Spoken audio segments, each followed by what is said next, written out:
last 2 or 3 weeks, I keep starting on the wrong pitch. And this will be easier. Come, come, whoever you are, wonder, worshiper, lover of the evening. Ours is no caravan of despair. Come, yet again, come.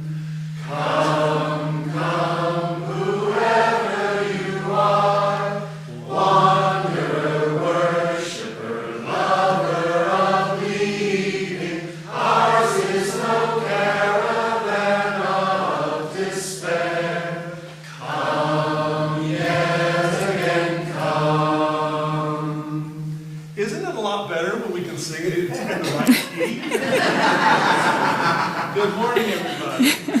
Good morning. Welcome to First Unitarian Church. It's so great to see you all this morning.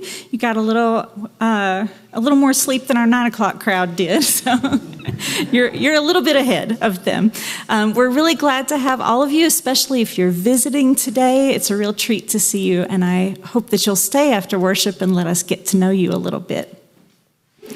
Just a couple of announcements as we get started. First, next Sunday is our new member Sunday.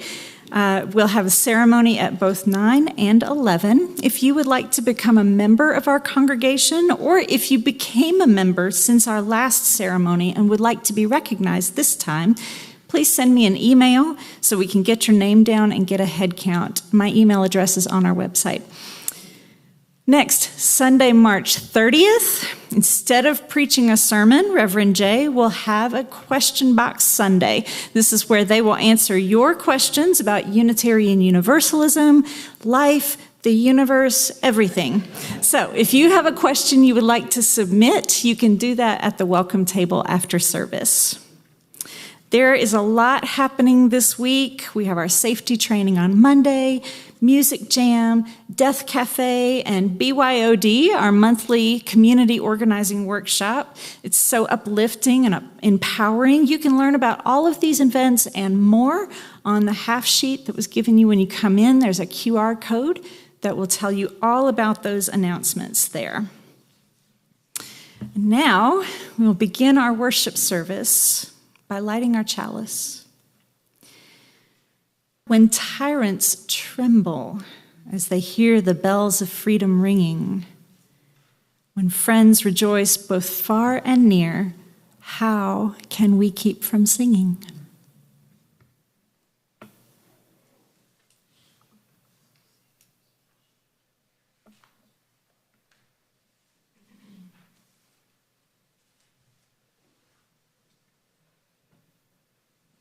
Please rise in body or in spirit. Let's sing number 108.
I'd like to invite forward our lay minister, Brandon Checketts, for a word on this month's theme of generosity.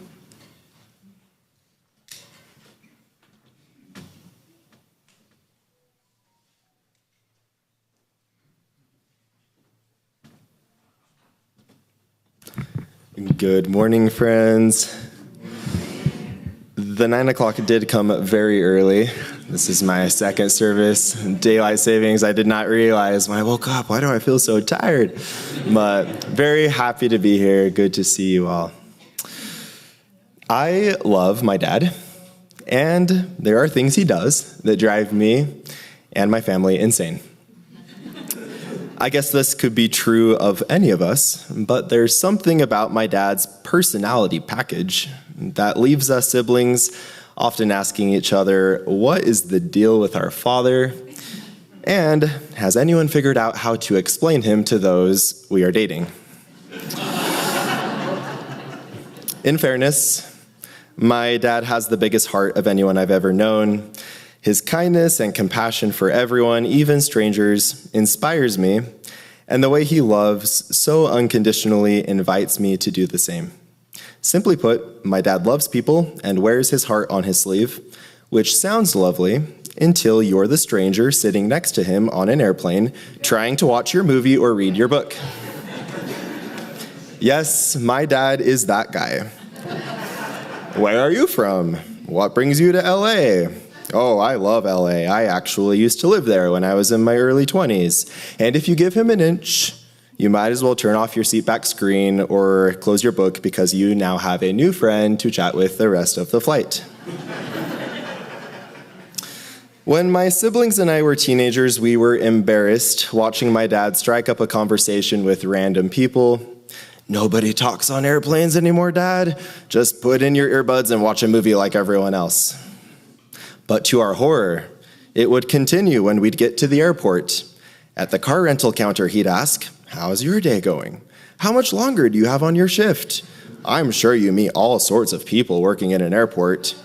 Got any good Mexican restaurants in the area? I'd love to take my fine 3 sons to a good Mexican restaurant this evening. Strangely, some people seemed to respond well to him. Some of them would light up, actually matching his energy. Surely they were just being nice, and it was an act. So after a minute, we'd free them of the forced pleasantries by initiating the conversation closer and reminding my dad we needed to go. It was like that scene in Zootopia, where Judy's at the DMV desperately trying to get Nick and Flash to wrap up the conversation so they can go. And for my once were Mormon friends in the congregation, my dad was definitely the guy to avoid after church on Fast Sunday if you were starving and ready to get home. Oftentimes, we would just head home in the minivan, leaving him behind to walk. Several years later, I found myself on a 5-hour flight to Hawaii. It was a difficult time in my life. I was now a grown adult and found myself in the thick of a faith transition and sexuality awakening that was uprooting my whole life, including my marriage. I had asked my then wife for a week to visit my brother who lives in Hawaii, to sit with some of the thoughts and feelings I was grappling with, and hopefully find some clarity and direction. She was supportive and empathetic and encouraged me to go. I wasn't in the best headspace while boarding and settling in for that flight. I was sad, conflicted, and felt somewhat guilty for leaving my wife and son for a week to go on this quarter-life crisis trip. And I certainly wasn't in the mood for small talk with a stranger. Thankfully, I had a whole row to myself, sitting by the window in the very back row of the plane.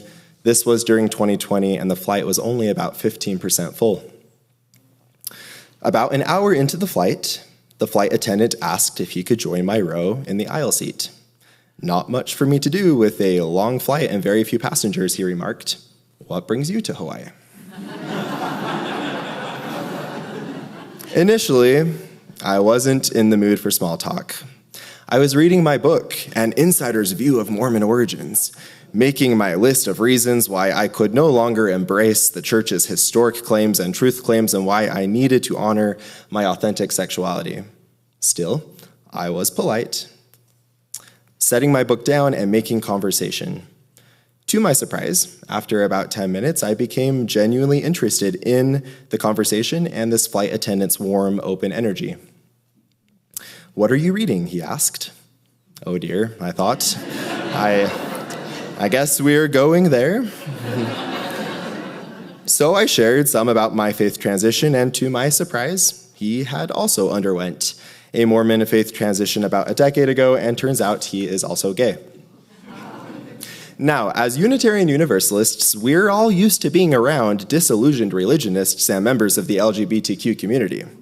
But for me, a 24-year-old who had almost exclusively lived in the heteronormative, conservative Mormon network, I felt like Harry Potter meeting Hagrid and realizing there's someone else out there like me.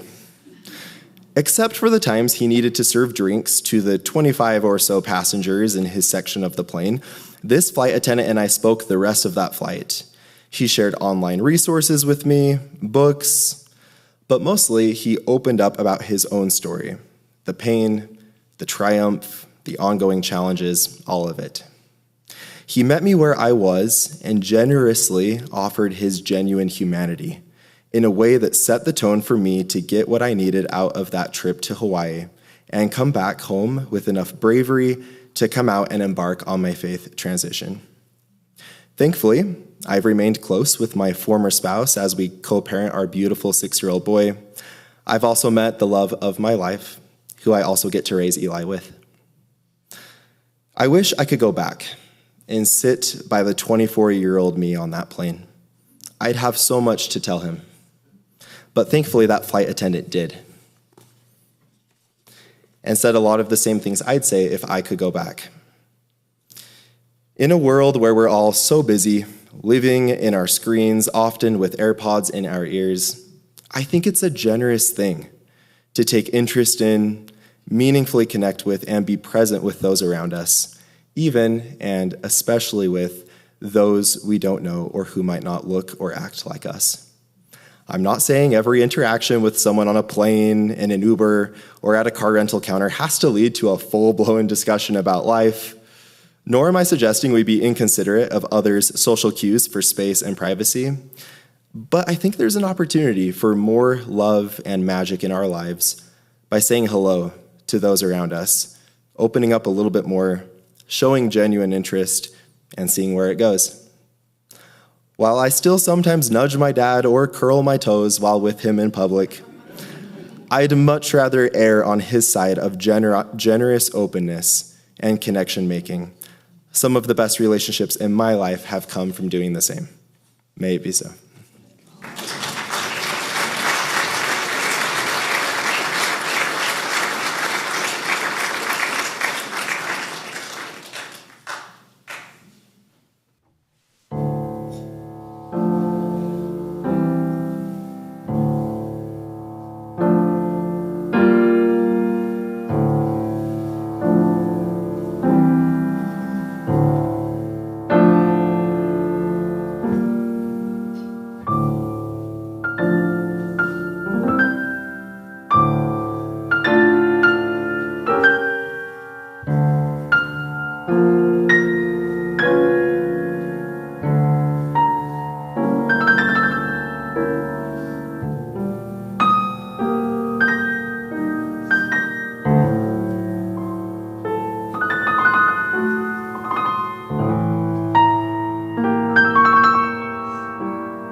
It was just about 5 years ago this week, armed with cloth masks and a year's worth of toilet paper, we gathered ourselves into lockdown as the COVID-19 pandemic swept across our country. We followed the news as it changed minute by minute.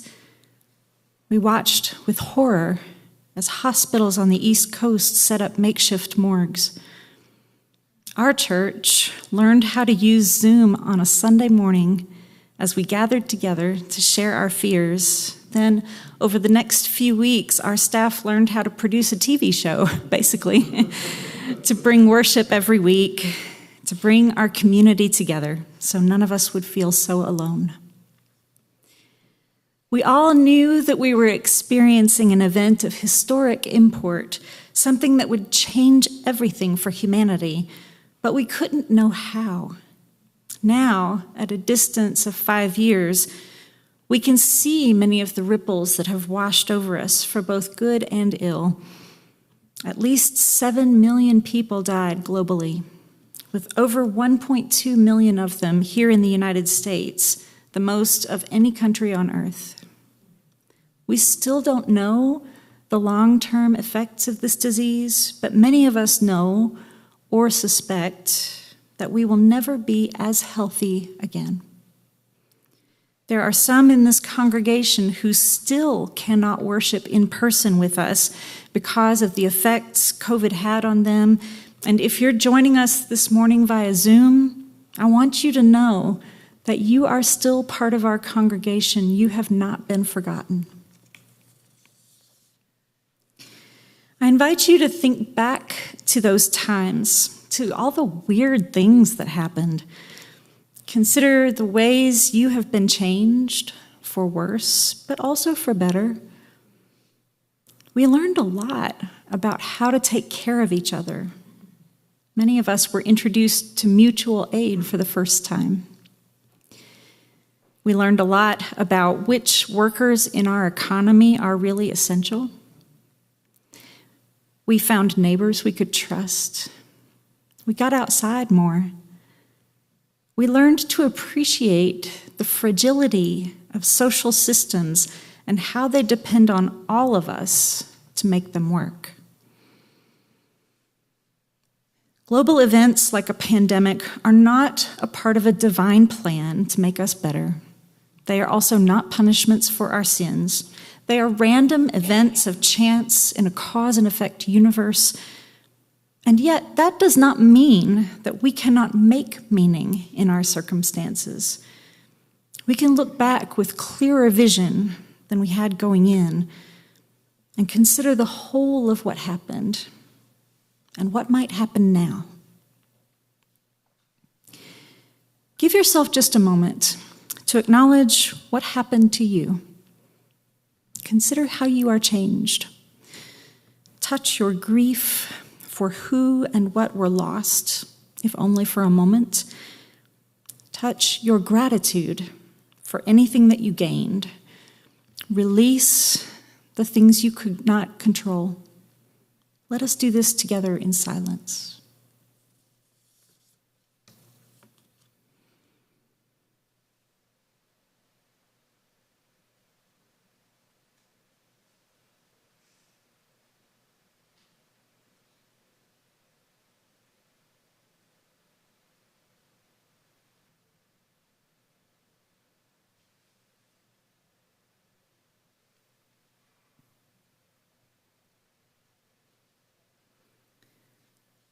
Blessed Spirit of our lives, thank you for sustaining us through every moment, no matter how difficult or uncertain.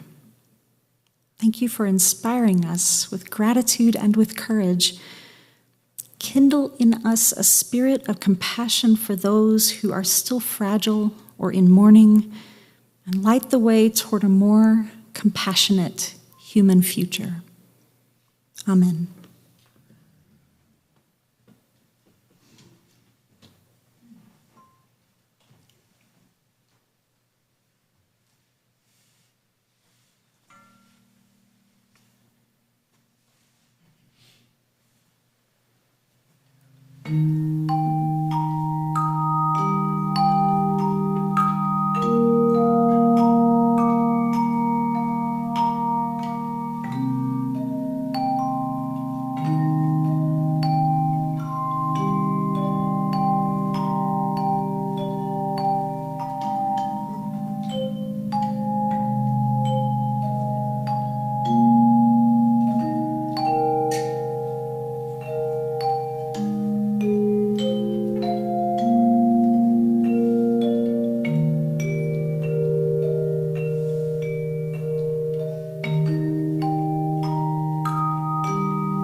Oh, we give thanks for this precious day,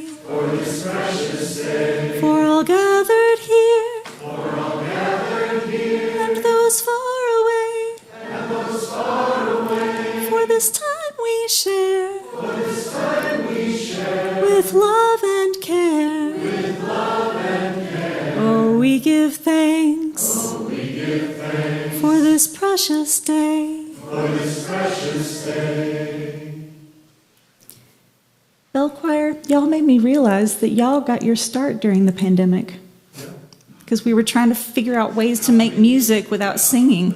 So you are one of the gifts, and it's really ironic you're playing today. I just want to give you a quick reminder that we have 2 weeks left in our stewardship campaign. Our celebration Sunday will be on March 23rd. If you, like me, are a person who appreciates a deadline, well, now you have one.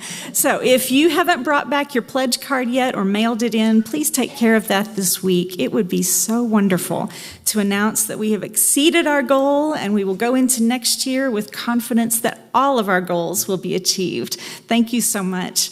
At this time, our regular weekly offering will be gratefully received. And at this time, you may also greet those around you, especially our visitors and guests.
It's an exciting time to be alive, isn't it?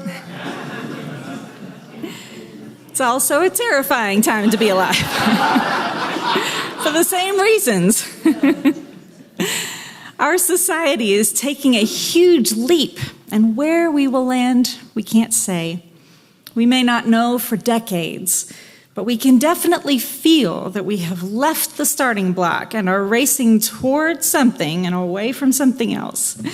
Enormous changes in our culture, including the effects from the pandemic, and changes in our politics, are matched only by the enormity of changes in our technology, which is a sure sign that we are thinking about ourselves differently now than at any time in history. I preached a few weeks ago on the rise of what is being called artificial intelligence, how we might think about it, how we might live alongside it from our values.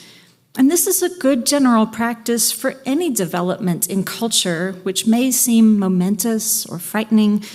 Instead of being activated by fear, rather to remind ourselves of our values and then make the best decisions we can leading out from our values. Which is why it's so great to have a community of practice like our church to help guide us in the formation and testing of our values. Beliefs are fine in principle, but when we are faced with information or situations that defy belief, we either have to change our beliefs or continue to believe something despite the evidence against it. This is the reason why Unitarian Universalists don't put as much stock in beliefs as we do in actions. our actions always arise from our values, whether we realize it or not. Certainly, artificial intelligence is not the first scientific achievement to challenge people's values. It seems to me to come in cycles. The rise of a new technology or paradigm, then a rise in a new way of thinking about ourselves in response to that technology. It happened with social media, with the personal computer, with space exploration, and on, back to the wheel, I suppose. Science and technology seek to satisfy our human urge to make things, to discover things, to understand things. And the humanities, including religion, seek to satisfy our urge to understand ourselves. This tension between doing and being propels us forward in history. Think, for example, about the Enlightenment of the 17th and 18th century. It propelled Europe forward with unbelievable scientific achievements and advancements in our understanding of the world, and yet many of those advancements also filled people with fear. The invention of anesthesia made it possible for people to endure surgery without pain and survive diseases, giving surgeons godlike powers. Scientists were able to see microorganisms for the first time, expanding our understanding of germ theory and giving us a glimpse into a world we never imagined was there. New planets were discovered. Telescopes with unimaginably large lenses gave us sight into galaxies far beyond our own, giving power to humanism that helped undermine monarchs who set their claims to rule upon the ordinance of God. One response to the Enlightenment, the Industrial Revolution, was both a great leap forward in human development and also resulted in the triangle trade, colonialism, and climate change. Another response to the Enlightenment was the French Revolution, which resulted in democracy, but also brought the Reign of Terror and Napoleonic Empire. Our urges toward being and doing create conflict as well as advance. Scientists of the Enlightenment sought to classify and label everything in existence, inspiring the response of the Romantic poets who exalted nature in its wild, uncontrollable forms and beauty that sometimes included terror and even a bit of goth. The poems of Coleridge, Wordsworth, and Shelley drifted across the pond and seeded the first great American philosophers, the transcendentalists. The transcendentalists were American romantics, thinkers who were responding to the politics and technology of their time in ways we might learn from. And they were also Unitarians. So how might we, UUs of the 21st century, look to our history to help us imagine how to live in rapidly changing times? A new biography of the women of the Transcendentalist movement by Randall Fuller says that at the heart of Transcendentalism was a new orientation toward the individual. The movement asserted that God existed in every human being. Its adherents, therefore, elevated the self to infinite worth. The only obstacle was society, a degrading force of conformity resisted by immersion in nature. This elevation of the individual first began with the Unitarian minister William Ellery Channing, whose sermon Likeness to God first identified that divine spark within each person. This is one of the deepest roots of the first principle of UUism, the inherent worth and dignity of every person. Just 5 years later, it was Emerson writing about becoming a transparent eyeball. I am nothing, I see all. The currents of the universal being circulate through me. I am part or particle of God. It was the foundation of a heresy that got Emerson kicked out of Harvard, but which he could no longer keep to himself. But this emphasis on the individual, however, not without its issues. There's a big difference between individuality and individualism. And unfortunately, our nation has developed mostly in the direction of the latter. From the philosophy of pulling oneself up by one's bootstraps to the spiritually empty fallacy of individual salvation by a personal savior, to say nothing of the self-help industry, we have become a nation of individuals who reject both accountability and responsibility. The transcendentalist idea of the self-cultured man inspired not only generations of civil disobedience, but also a generation or two of westward expansionists, as well as legions of starving artists toiling away alone in dark rooms over tortured poetry. Now we can see this lone hero embodied in our time as the CEO, omnipotent but walled away from the world in fear, trying to rule as a sole authority, but unable to trust anyone else. This was not how the transcendentalists lived. They highly valued community and the exchange of ideas. Nothing that any of them wrote or said could have been written in isolation. They constantly visited each other at home, formed clubs to talk about their ideas, and even tried to establish utopian communities for living together. And the women of the movement, while constricted within the gender roles of the time, were just as revolutionary as the men in their thinking and writing. Fuller's biography, called Bright Circle, reveals how, though Emerson and Thoreau got most of the credit, they would have been about half as brilliant without Emerson's aunt, Mary Moody, who raised him, taught him languages, and tutored his writing throughout his childhood and well into his adulthood. Emerson's second wife, Lydia, was his intellectual equal and his best critic. The author describes Lydia Emerson as a keener analyst of human behavior than her famous husband, who recognized early on that if the individual was truly the source of preeminent value, it was impossible to locate greater meaning beyond the self. Lydia was always more political and radical than Waldo, and she had feelings about how easy it must be for men who had unlimited free time from chores and hosting duties to walk and think and become influential. She wrote in her Transcendentalist Bible to criticize the visitors and house guests who sat in her dining room in Concord and spoke of freedom and individualism while they waited for her to serve a second helping of pudding.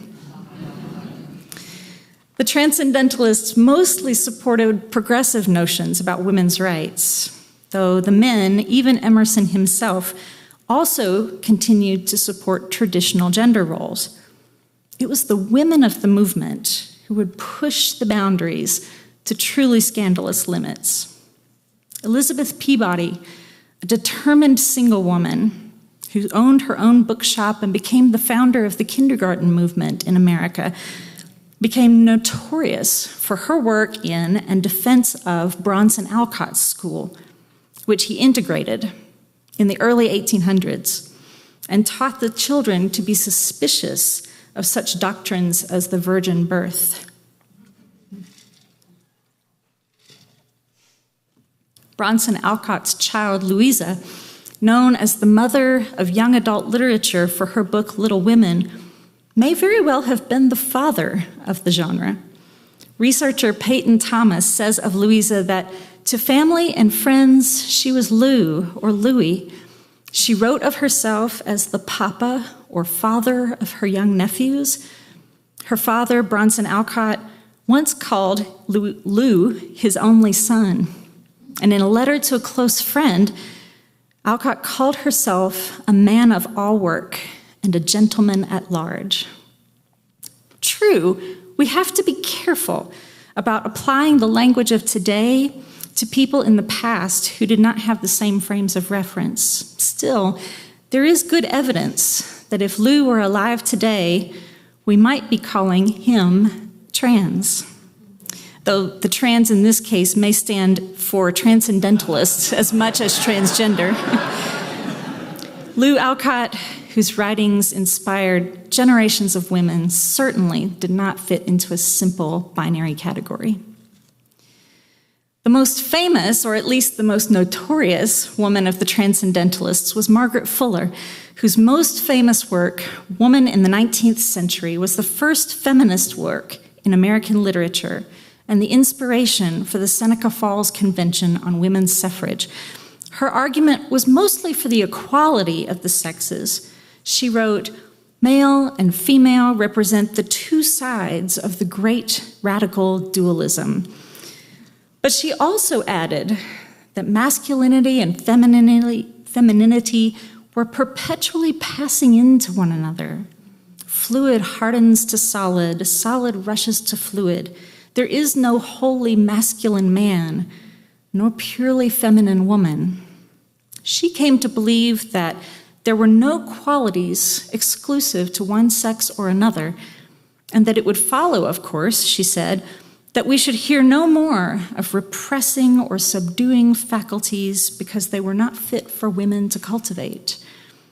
She couldn't resist getting in a little dig at men by turning around a common phrase about the frailty of women and leading off her book with the line, "Frailty, thy name is man." Fuller was only one of two women to be permitted to attend meetings of the Transcendentalist Club that Waldo Emerson had founded. She eventually founded her own club, her Conversations for Women, in Elizabeth Peabody's bookstore, and used them as a way to skirt the law around women lecturing in public. When this became too small a venue for her big ideas, she moved from Concord to New York and became the first editor of the Tribune, the first female editor of the Tribune. The newspaper sent her to Europe, making her the first female foreign correspondent in history. Neither love nor country could contain Margaret Fuller. She ended up falling in love with an Italian revolutionary and had a child out of wedlock, and was in Rome when it was sacked by the French, making her the first female war correspondent. When she and her new family tried to return to the United States, the ship was wrecked in a storm near Fire Island, and Margaret Fuller, one of America's most important thinkers, vanished without a trace. I'm inspired by these women's stories, partly because we hear so much about Emerson and Thoreau and the other men of the Transcendentalist movement. We read their essays in high school, and we imagine them as lone heroes toiling away by candlelight at their desks or braving a hostile crowd from the lectern. At best, we see the women as bit players in their lives, cooking their meals or doing their laundry. But that's not what happened. The Transcendentalists were independent thinkers who prized individuality and nonconformity, but the women demonstrated that nonconformists need community, and that the equality of the sexes meant the freedom to show up for one another as one's full self. Writing in 1934 about how technologies have altered civilizations, the American philosopher Lewis Mumford wrote that while the focus is often on the inventions that emerged from each era, just as important has been the change of mind that occurred before those inventions took hold. In his words, a reorientation of wishes, habits, ideas, goals. Author Christine Rosen argues that we are amid just such a change of mind now. In her new book, The Extinction of Experience, she writes, "We need a new humanism, one that can challenge the engineering-driven scientism that has come to dominate culture. Humanism puts human beings and human experience at its center, not engineering or algorithms. She's suggesting that as it becomes increasingly difficult to distinguish between the real and the virtual, as our experiences are increasingly fed to us by an ever-attentive and invasive algorithm, humanists now are the ones who make choices about the experiences we seek, the ones who prefer direct, unmitigated experience, the kinds of experiences that the transcendentalists were seeking and advocating almost 200 years ago. And as the women of the movement showed, direct experience often involves risk. It may involve infamy. It may involve shipwreck. We may have to sacrifice who we thought we were, what we thought ourselves capable of. If the unmitigated experience of life does not lead us to uncharted waters, then what was it all for? We can also be inspired by the transcendentalists to embrace individuality without individualism. Be a nonconformist. Be yourself. Trust your judgment, but don't ever go it alone. Test your ideas within a supportive but critical community that holds you accountable. No heroes, no tortured poets, no solitary geniuses. We do this together. We live in uncertain, even scary times when rising technologies and cultural shifts seem to unmoor us from history. But rather than reacting to the times from a place of fear, let us respond to the times by embracing this new humanism, led by those on the outside who are pushing the boundaries. Let us think for ourselves, be ourselves without apology, and show up for each other with everything we've got. May it be so.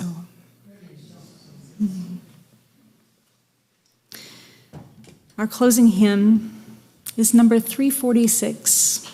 Will you rise and come sing a song with me?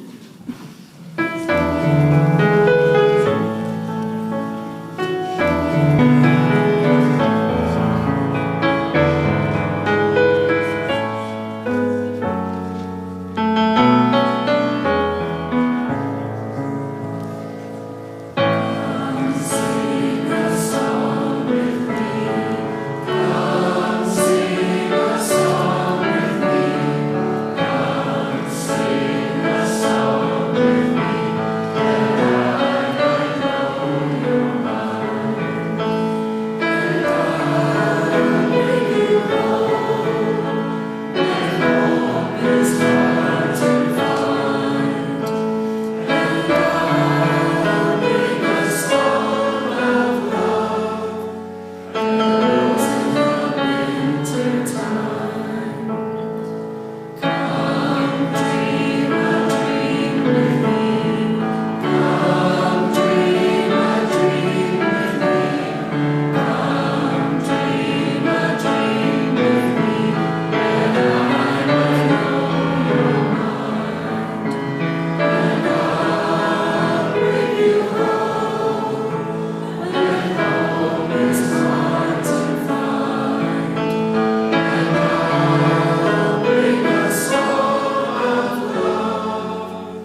Please be seated.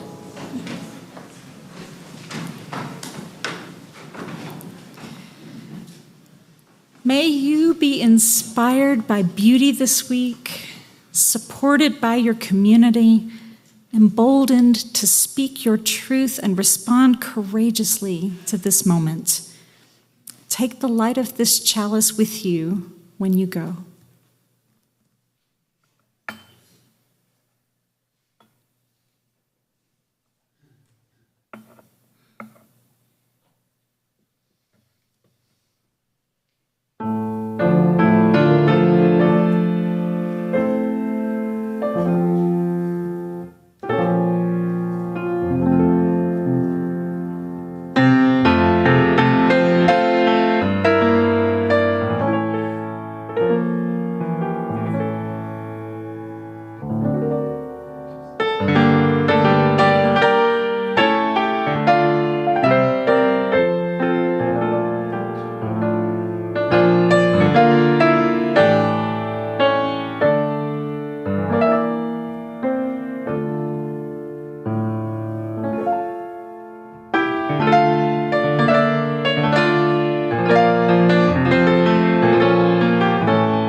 Music of Amy Beach, another 19th century woman pushing the boundaries of gender on this weekend of International Women's Day and in Women's History Month.